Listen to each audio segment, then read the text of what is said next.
Bismillahirrahmanirrahim. Assalamualaikum warahmatullahi wabarakatuh. Alhamdulillahi rabbil alamin.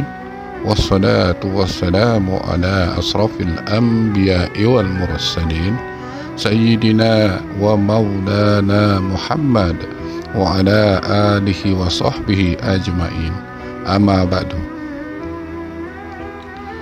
Kisah Nabi Adam alaihi salam dan keturunan kandung di dunia. Nabi Adam alaihi salam merupakan manusia pertama yang diciptakan oleh Allah Subhanahu wa ta'ala. Nabi Adam diciptakan oleh Allah Subhanahu wa ta'ala tanpa adanya ayah dan ibu. Dijelaskan juga bahwa Nabi Adam alaihissalam berasal dari segenggam tanah liat dan dengan kekuasaan dan kehendak Allah Subhanahu wa ta'ala ditiupkan ruh ke dalamnya, dan Nabi Adam alaihissalam diciptakan hingga menjadi manusia yang begitu sempurna. Setelah hidup dan menjadi manusia, Allah Subhanahu wa ta'ala memerintahkan semua makhluk di surga untuk bersujud kepada Nabi Adam alaihi salam. Semua mematuhi perintah Allah kecuali iblis yang tidak mau bersujud karena kesombongannya, sebagaimana yang dikisahkan dalam Al-Quran pada firman Allah Subhanahu wa ta'ala pada surah Al-A'raf ayat ke-11. Walaqad khalaqnakum summa sawwarnakum summa qulna lil malaikati isjudu li Adam. Dan sungguh kami telah menciptakan kamu, kemudian membentuk tubuhmu, kemudian kami berfirman kepada para malaikat, bersujudlah kamu kepada Adam. Fasajadu illa iblis, maka mereka pun sujud kecuali iblis. Lam yakum minas sajidin, maka iblis tadi tidak termasuk mereka yang bersujud. Dalam firman Allah dalam surah Al-Baqarah ayat 34, wa isqulna lil malaikati isjudu li Adam, dan ingatlah ketika kami berfirman kepada para malaikat, sujudlah kamu kepada Adam. Fasajadu inna iblis, maka mereka pun bersujud kecuali iblis. Aba wastakbara wa kana minal kafirin, ia enggan dan takabur, dan ia termasuk golongan orang-orang kafir. Akibat tingkahnya ini, iblis mendapatkan murka dari Allah Subhanahu wa ta'ala dan diusir dari surga. Ini bisa kita baca pada firman Allah pada surah Sad ayat 77 dan 78. Qala fakhruj minha fa innaka rajim. Allah berfirman, kalau begitu keluarlah kamu dari surga, sesungguhnya kamu adalah makhluk yang terkutuk. Wa inna 'alaika la'nati illa yaumiddin, dan sungguh kutukanku tetap atasmu sampai hari pembalasan. Hanya saja iblis meminta penangguhan usia hingga hari kiamat. Maka umur iblis sangat panjang dan baru akan meninggal kelak ketika malaikat Israfil meniup sangkakala. Akibat dari ketidakpatuhan tersebut, iblis diusir dari surga dan dilaknat sampai hari kiamat. Sebagai bentuk pembalasan dendamnya, iblis bersumpah akan menyesatkan Nabi Adam alaihissalam dan keturunannya hingga hari kiamat kelak. Sementara Nabi Adam tetap di surga. Adapun seperti dalam firman Allah pada surah Sad ayat 79 sampai 83, di sini menyatakan bahwa iblis benar-benar membangkang kepada Allah atas perintah Allah Subhanahu wa ta'ala dan mengancam keturunan Nabi Adam alaihissalam. Qala rabbi fa'anzirni ila yaumi yub'atsun. Iblis berkata, ya Tuhanku, tangguhkanlah aku sampai pada hari mereka dibangkitkan. Lalu Allah berfirman, fa innaka minal munzirin, maka sesungguhnya kamu termasuk golongan yang diberi penangguhan. Ila yaumil waqtil ma'lum, sampai pada hari yang telah ditentukan waktunya, yaitu hari kiamat. Lalu iblis menjawab, fa bi'izzatika la ughwiyannahum ajma'in, demi kemuliaanmu ya Allah, pasti aku akan menyesatkan mereka semuanya.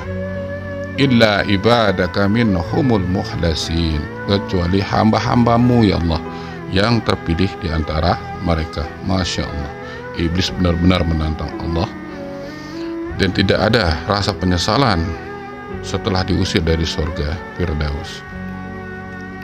Terciptanya Siti Hawa. Dalam kitab Qasas Al-Anbiya karya Ibnu Katsir, dalam hadis tentang Isra Mi'raj, Rasulullah Shallallahu Alaihi Wasallam bersabda, ketika aku bertemu Yusuf, ternyata ia memiliki separuh dari kerupawanan. Itu berdasarkan hadis riwayat Muslim. Menurut Syekh As-Suhaili dan ulama lain, bahwa makna separuh kerupawanan dalam hadis itu adalah separuh ketampanan dari Nabi Adam alaihi salam. Karena Nabi Adam diciptakan secara langsung oleh Allah, sehingga tidak mengherankan bila Nabi Adam alaihi salam demikian luar biasa ketampanannya. Nabi Yusuf alaihissalam memiliki separuh dari ketampanan itu, dan tiada satu manusia lain yang menandingi ketampanan mereka berdua. Selanjutnya, Allah Subhanahu wa Ta'ala menciptakan Siti Hawa. Ia diciptakan dari tulang rusuk kiri Nabi Adam alaihi salam, hanya memiliki bentuk dan tinggi badan. Hawa memiliki bentuk dan tinggi badan yang sama dengan Nabi Adam. Namun Allah memperindah,nya dengan wujud yang lebih feminim. Kecantikannya melebihi 1000 bidadari, memiliki sebanyak 700 ikatan pada rambutnya. Allah juga menghiasi Hawa dengan gelang dan perhiasan dari surga yang mengkilat melebihi cahaya matahari. Hawa dan keturunan adalah secantik-cantiknya wanita sampai nanti di hari kiamat. Begitu juga kecantikan Siti Hajar, istri Nabi Ibrahim alaihissalam, yang tak tertandingi oleh kaum wanita lain di bumi. Pada suatu ketika, Nabi Adam alaihissalam tertidur, dan ketika Nabi Adam terbangun dari tidurnya, tiba-tiba Hawa sudah berada di sampingnya. Seketika Nabi Adam merasa sangat takjub dan jatuh cinta padanya hingga syahwatnya tergugah. Kemudian dikatakan pada Nabi Adam, jangan engkau lakukan itu sampai kau mendatangkan maharnya. Lalu Nabi Adam pun bertanya, apa mahar itu ya Allah? Dikatakan sesungguhnya Allah Subhanahu wa Ta'ala berfirman, berikanlah dia mahar. Adam bertanya, apa maharnya ya Allah? Allah menjawab, bacakan sholawat pada nabiku dan kekasihku Nabi Muhammad Sallallahu Alaihi Wasallam.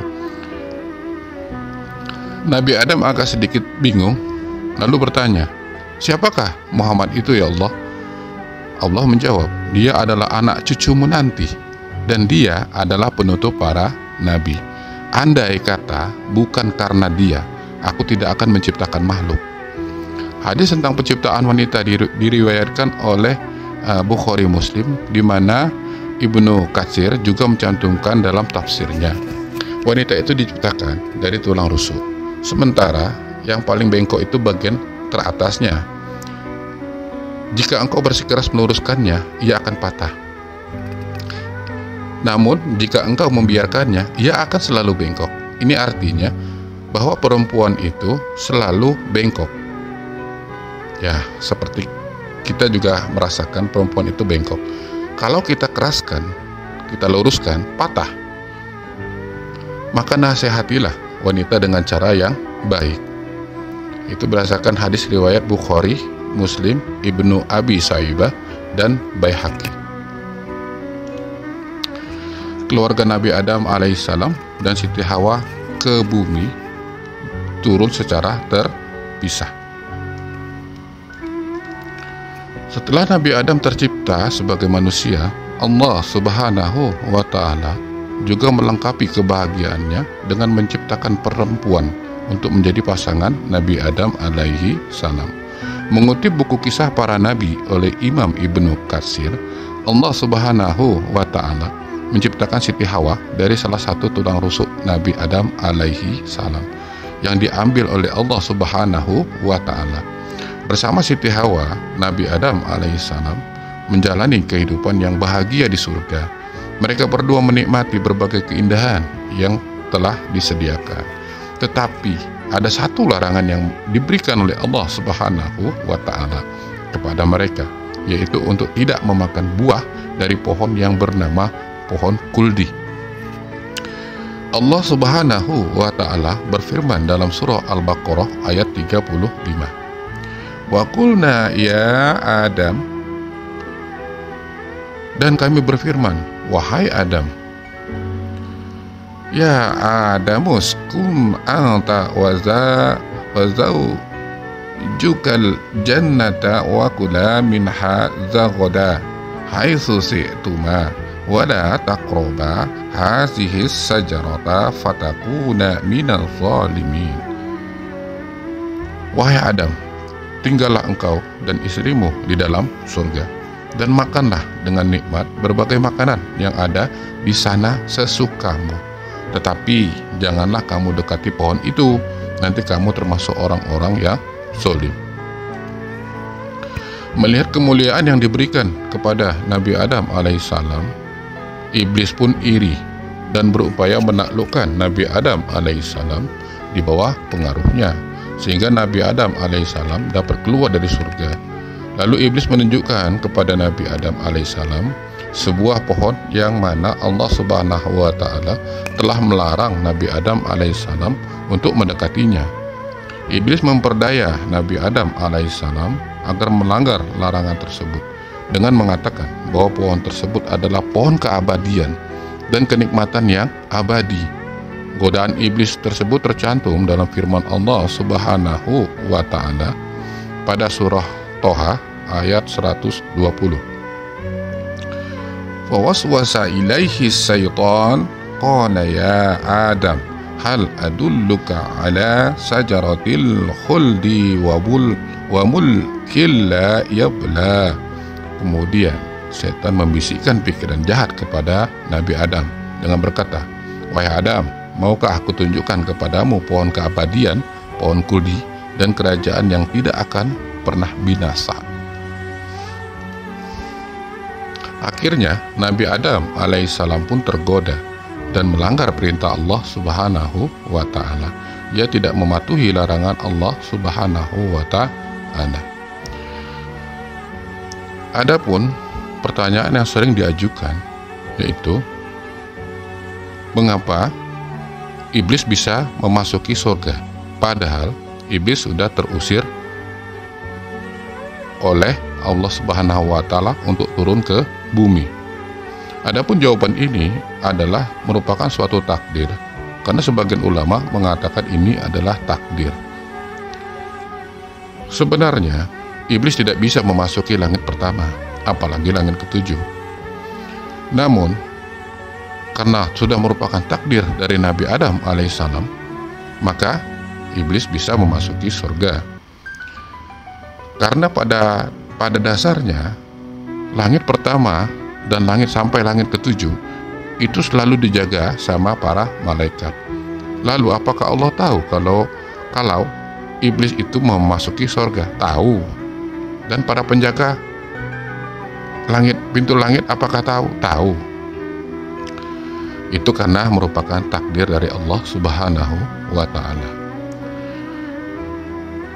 Oleh karena itu, akibat perbuatannya, Allah Subhanahu wa Ta'ala mengganjarnya dengan mengusir Nabi Adam alaihissalam dari surga dan memerintahkannya agar turun ke bumi.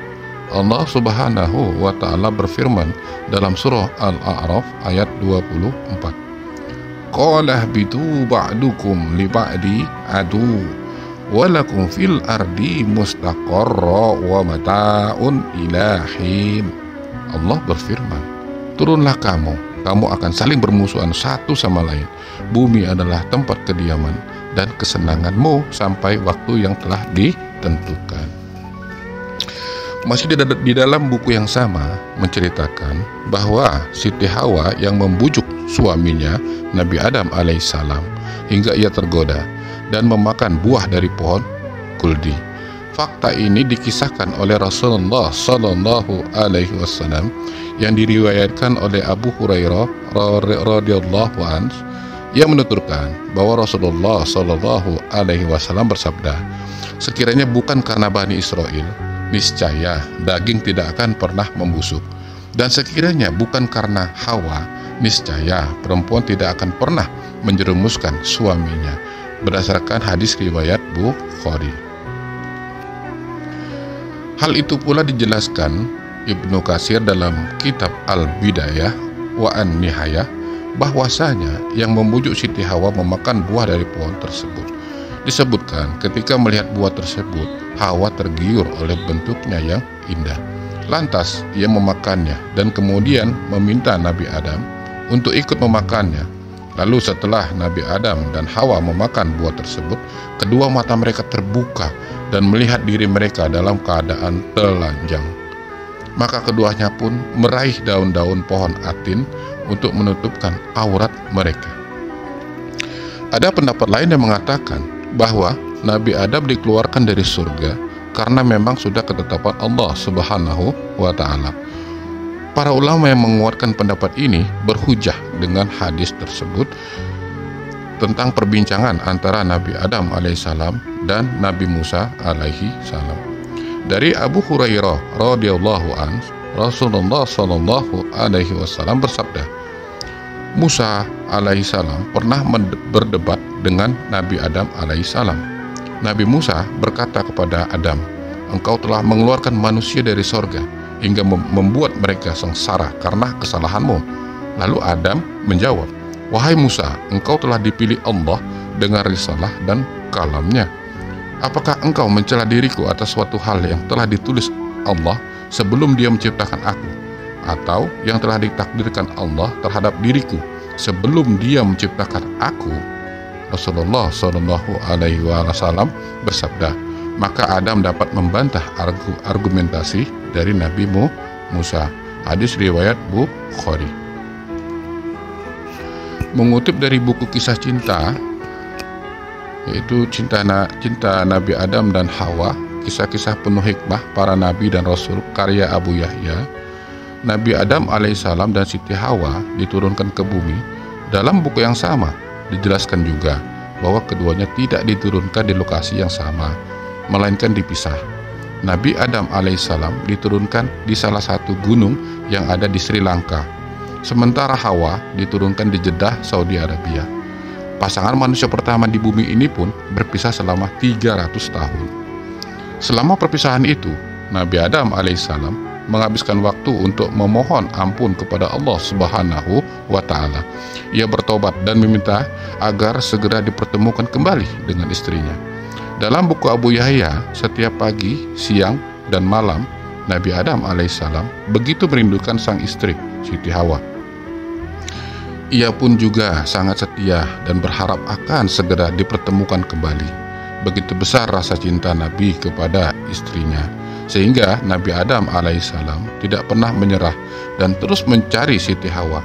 Kisah permohonan Nabi Adam alaihissalam ini diabadikan dalam surah Al-A'raf ayat 23. Qala Rabbana zalamna anfusana wa illam taghfir lana wa tarhamna lanakunanna minal khasirin.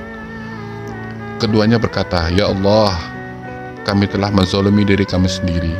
Jika engkau tidak mengampuni kami dan memberi rahmat kepada kami, niscaya kami termasuk orang-orang yang merugi.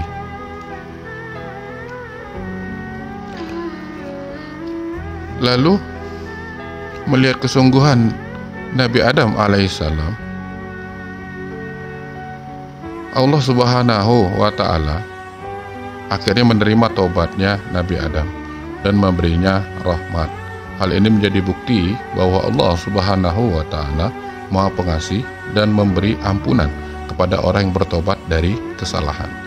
Allah Subhanahu wa Ta'ala melalui malaikat Jibril memberikan petunjuk agar menuntun mereka untuk dapat bertemu Bali. Bertemunya setelah terpisah 300 tahun dan memiliki keturunan. Akhirnya mereka kembali dipertemukan di Jabal Rahmah, Padang Arafah, setelah saling mencari selama ratusan tahun. Jabal Rahmah sendiri terletak di sebelah timur Padang Arafah, 20 km dari kota Mekah. Dalam pertemuan tersebut, keduanya menangis haru. Mereka melepas rindu dengan saling berpelukan dan menangis penuh haru. Selanjutnya, Nabi Adam dan Hawa memulai hidup baru. Keduanya tinggal di gua yang besar dan lebar. Gua tersebut terletak di dataran tinggi, sehingga tidak mudah diserang binatang buas.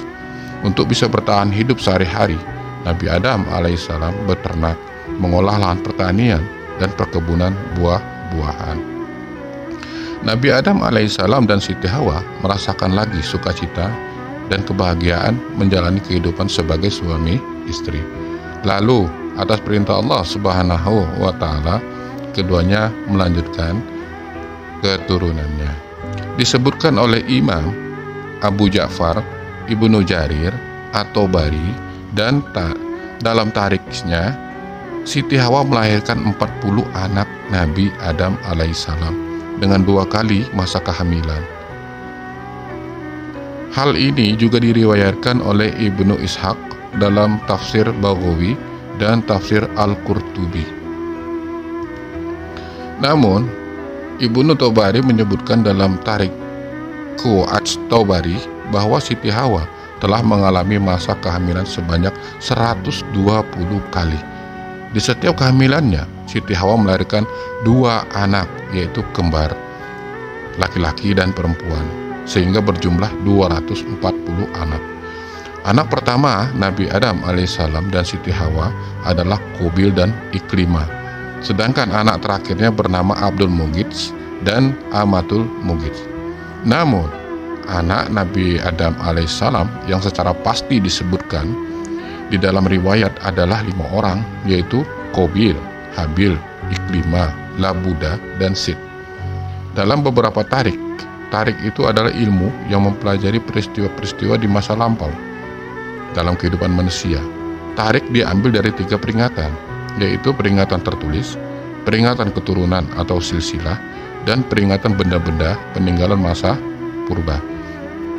Disebutkan bahwa nama-nama anak laki-laki Nabi Adam alaihissalam adalah Qabil, Abdullah, Cain, Ashud, Habil, Taubah, Syid, Ayat, Balak, At-Tati, Darobi, Hadas, Sandal, Barok, Wad, Suwa, Yakut, Yahus, Yauk, dan Nasr. Sedangkan anak-anak perempuan Nabi Adam alaihissalam tidak disebutkan namanya kecuali Iklimah, Labuda, dan Azura. Dalam kitab berjudul Al-Bidayah wa An-Nihayah dituliskan, semua silsilah keturunan Nabi Adam hingga cucu Nabi Adam alaihissalam sekarang ini berujung pada Nabi Sid. Sedangkan seluruh anak-anak Nabi Adam yang lain telah hilang dan tidak memiliki keturunan. Mengenai jumlah anak Nabi Adam alaihissalam dan Siti Hawa, beberapa sejarawan mengatakan bahwa sebelum meninggal dunia, beliau pernah merasakan hidup bersama anak, cucu, cicit, dan seterusnya, hingga berjumlah 40.000 orang.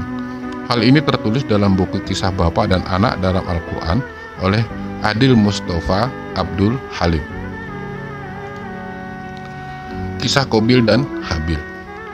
Allah Subhanahu wa Ta'ala mengabadikan kisah kedua putra Nabi Adam alaihissalam, yaitu Qabil dan Habil di dalam Al-Quran, tepatnya pada surah Al-Maidah ayat 27 sampai 31. Dalam ayat itu dijelaskan kedengkian serta marahnya Qabil atas diterimanya kurban dari Habil, sedangkan kurbannya yaitu dari Qabil ditolak oleh Allah Subhanahu wa Ta'ala. Dalam hadis yang diriwayatkan oleh Al-Aufi dari Abdullah bin Abbas, saat itu kurban diniatkan untuk mendekatkan diri kepada Allah Subhanahu wa Ta'ala. Jadi dalam persembahan kurban, Allah Ta'ala menerima kurban hambanya dengan mengirimkan api dan menyambar ke arah apa yang dipersembahkan untuknya. Merangkum buku kisah bapa dan anak dalam Al-Quran oleh Adil Mustafa Abdul Halim, Qabil adalah seorang petani dan bercocok tanam, sedangkan Habil adalah seorang peternak dan penggembala. Kedengkian Qabil terhadap Habil bermula ketika Allah mensyariatkan kepada Nabi Adam agar menikahkan putranya dengan putri dari pasangan kembaran yang berbeda atau silang. Sesuai dengan syariat tersebut, Qabil pun dinikahkan dengan saudara kembar dari Habil, yaitu Labudah. Sedangkan Habil akan dinikahkan dengan saudara kembar Qabil, yaitu Iklimah. Tetapi Qabil tidak terima akan hal itu karena ia merasa istrinya tidak terlalu cantik dan ingin menikah dengan saudara kembarnya sendiri yang berparas cantik. Nabi Adam alaihissalam tidak mengizinkannya. Untuk mengatasi masalah ini, mereka berdua diminta untuk memberi pengorbanan kepada Allah Subhanahu wa Ta'ala. Apabila pengorbanan yang diterima, maka akan mendapatkan keadilan di sisinya. Setelah kurban dipersembahkan, Allah hanya menerima kurban dari Habil. Hal ini membuat Qabil marah dan dengki terhadap Habil. Sifat dengki dalam diri Qabil membuatnya memutuskan untuk membunuh saudaranya tersebut. Sekalipun Habil telah memberikan nasihat, Qabil tetap tidak menghiraukannya. Menurut pendapat beberapa ulama, lokasi tempat Qabil membunuh Habil saat ini di kawasan pegunungan Qasyum, wilayah utara Damaskus, tepatnya di Gua Dam. Saat Habil tertidur, Qabil membunuh Habil dengan cara melemparkan batu ke arah kepala Habil hingga kepalanya terluka parah. Peristiwa ini adalah kematian pertama yang terjadi di muka bumi dan merupakan kejahatan pertama yang dilakukan oleh manusia, yaitu membunuh. Setelah membunuh Habil, Qabil pun bingung apa yang harus ia perbuat terhadap jenazah saudaranya. Pasalnya, ini adalah kejadian pertama di muka bumi. Qabil pun menggotong tubuh Habil selama kurang lebih setahun hingga Allah mendatangkan 2 burung gagak yang sedang bertarung dan menyebabkan salah satunya mati. Gagak yang masih hidup mengais-ngais tanah hingga membuat lubang untuk mengubur gagak yang mati. Melihat kejadian itu, Qabil mengambil pelajaran tentang cara mengubur jenazah saudaranya itu. Untuk kisah Qabil dan Habil ini bisa kita baca banyak sekali, baik dari media-media juga menyatakan untuk cerita ini. Kisah Auts bin Unuk, ciptaan Allah yang menakjubkan. Disebutkan dalam sebuah sejarah bahwa Auts bin Unuk terlahir 100 tahun sebelum wafatnya Nabi Adam alaihi salam. Ibunya bernama Anak, putri dari Nabi Adam alaihi salam. Ketika Nabi Adam alaihissalam meninggal dunia dalam usia 930 tahun, beliau meninggalkan 40.000 anak cucu yang hidup tersebar di muka bumi. Beliau sendiri memiliki sekitar 21 putra dan 20 putri, yang diantaranya adalah Anak, ibu dari Auts. Auts bertubuh raksasa. Ketika duduk, dia membutuhkan tempat yang panjang dan lebarnya itu 1000 kali 1000 meter. Di setiap tangannya terdapat 10 jari dan setiap jari memiliki 2 kuku. Umur Auts bin Unuk adalah 3.800 tahun. Tinggi tubuhnya adalah 23.330 hasta. Ukuran setiap jari tangannya ialah 3 hasta. Ketika berdiri, awan berada di sekitar pinggulnya. Seluruh binatang takut kepadanya. Mereka akan lari ketakutan begitu melihat Auts bin Unuk. Setiap kali Auts bin Unuk merasa lapar, dia memasukkan tangannya ke laut, lalu mengambil ikan yang paling besar. Lalu dia mengangkatnya tinggi-tinggi ke arah matahari agar ikan itu terbakar. Setelah itu pun dia memakannya. Ketika Nabi Nuh diperintahkan membuat bahtera, Auts bin Unuk ikut membantu Nabi Nuh alaihissalam dalam pembuatan bahtera itu. Dia membawakan kayu-kayu yang berat dari hutan. Untuk membalas jasanya, Nabi Nuh alaihissalam selalu memberinya roti. Auds sangat membenci penduduk kota yang memusuhi Nabi Nuh alaihi salam. Dan apabila ia datang ke kota, semua orang takut dan gemetar melihat kedatangannya. Tatkala Nabi Nuh merampungkan membuat bahtera dan banjir mulai datang, Auds memohon kepada Nabi Nuh agar diberi tempat dalam bahtera tersebut. Akan tetapi Nabi Nuh menolak keinginan itu.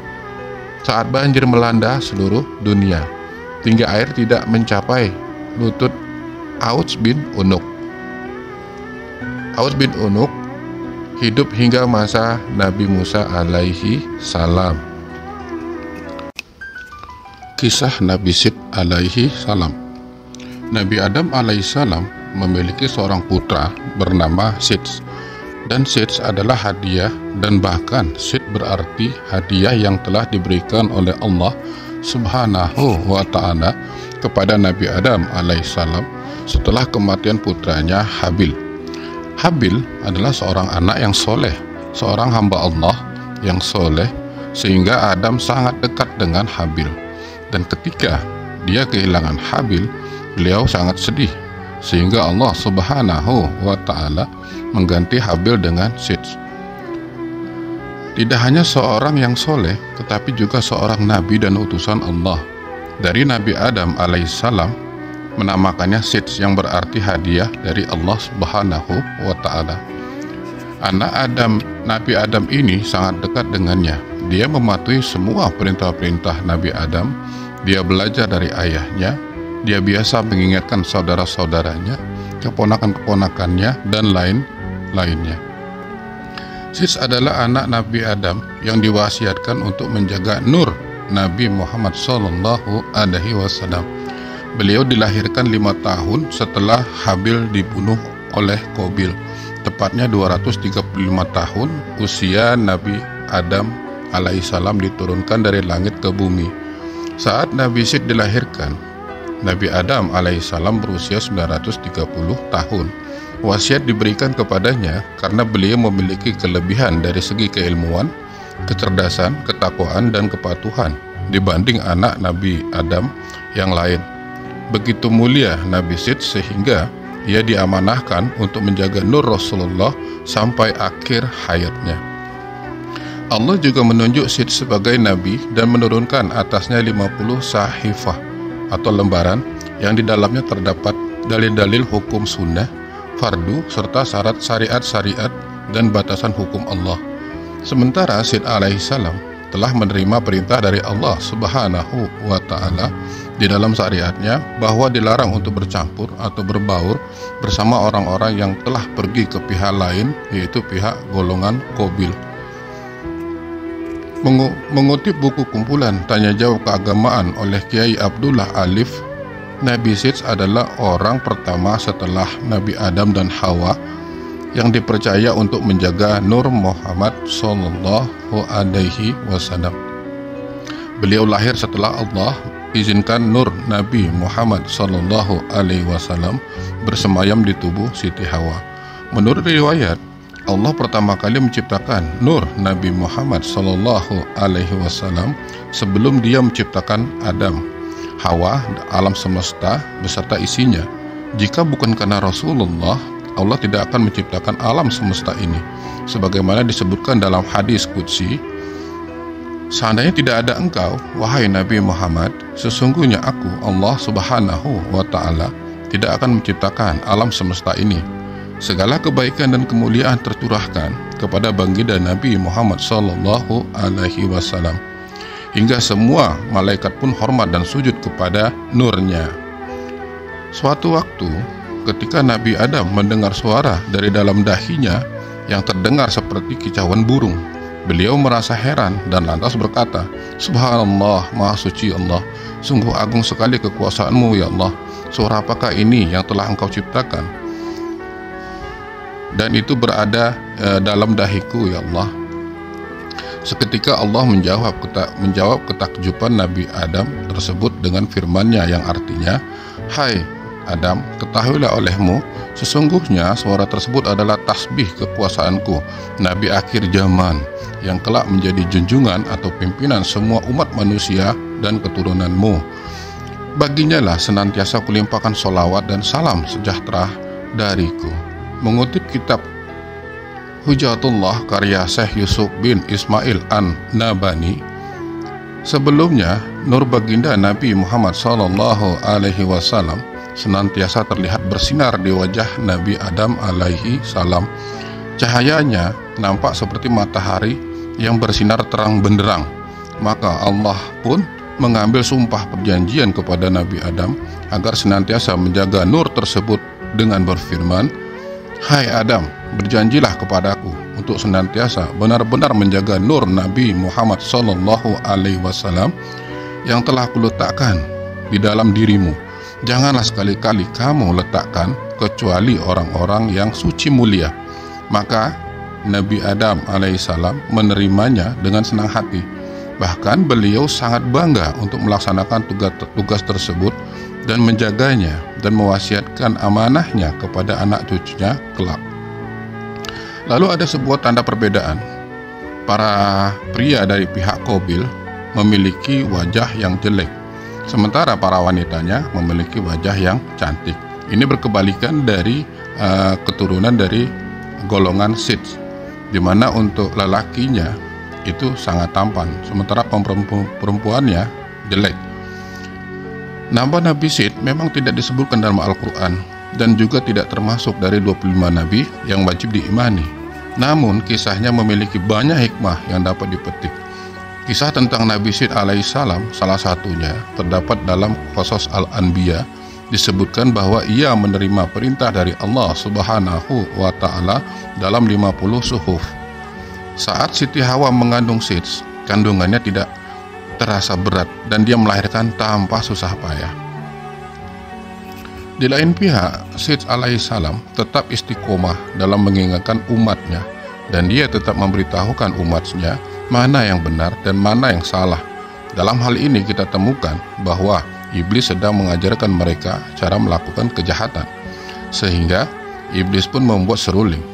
Serulingnya pun dibuat dan suaranya sangat indah. Dikisahkan bahwa ketika dia membawa seruling kepada mereka, dia mulai memindahkan tubuhnya ke dalam seruling saat mereka mendengarkan alat musik. Semakin mereka mendengarkan, setiap bagian tubuh mereka bereaksi terhadap musik tadi, seruling tadi. Lalu mereka pun mulai menari. Inilah cara mereka mengenalkan alat musik kepada dunia, dan melalui alat musik dia menguasai mereka. Mereka benar-benar menyisihkan di suatu hari dan malam, terutama malam minggu, dan hebatnya hingga hari ini terus berlangsung. Mereka mengatur di malam hari, di mana mereka akan membuat suara-suara tersebut, dan semua orang akan datang, dan semua orang akan mendengarkannya. Akhirnya semua orang benar-benar berpesta, dan mereka berpesta. Hingga datang waktu di mana sebagian pemuda dari pihak Sith alaihissalam dikunjungi setan.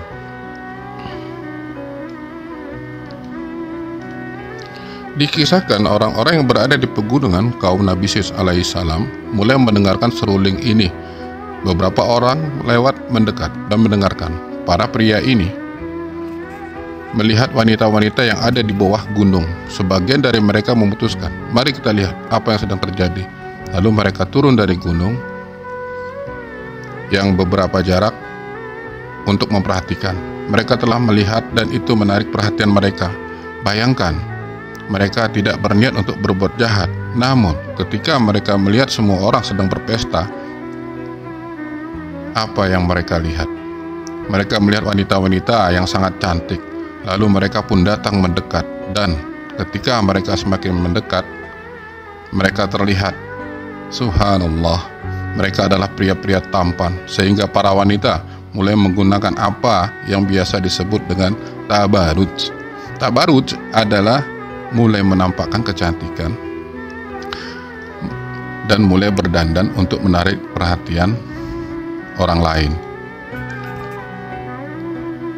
Dan para pria dan wanita mulai bercampur, berbaur, dan melalui musik dan bersama-sama sedemikian rupa Akibatnya, interaksi alam dan biologis, reaksi di dalam pria dan wanita, serta setan memainkan perannya, sehingga pergaulan bebas mulai terjadi tanpa batas. Para ulama mengatakan bahwa inilah saat awal mulanya zina. Inilah saat perzinahan dan hubungan di luar nikah dimulai. Perlahan tapi pasti, dengan pengenalan dari awal seruling dan musik yang mana disebut sebagai perayaan antara pertemuan pria dan wanita, lalu menari. Dan dari waktu ke waktu, zina telah dilakukan. Para pria muda ini, mereka datang mereka menikmati karena mereka punya musik, mereka punya wanita, mereka punya segalanya, mereka berpesta, mereka menikmati, dan mereka pergi.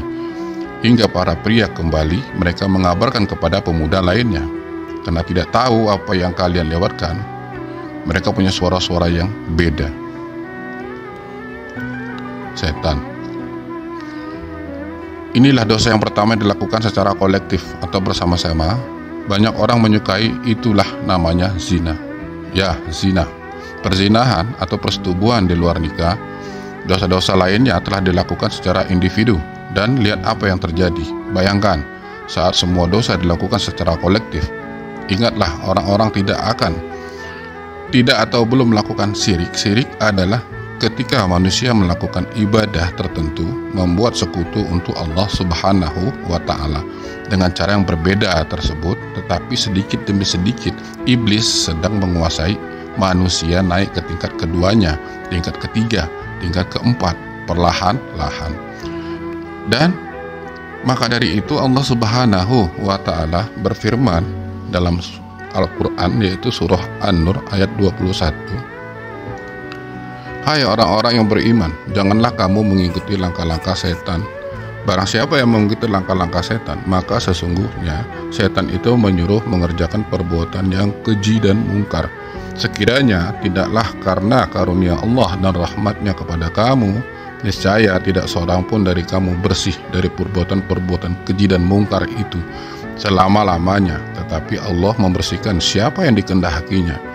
Dan Allah mendengar lagi maha mengetahui.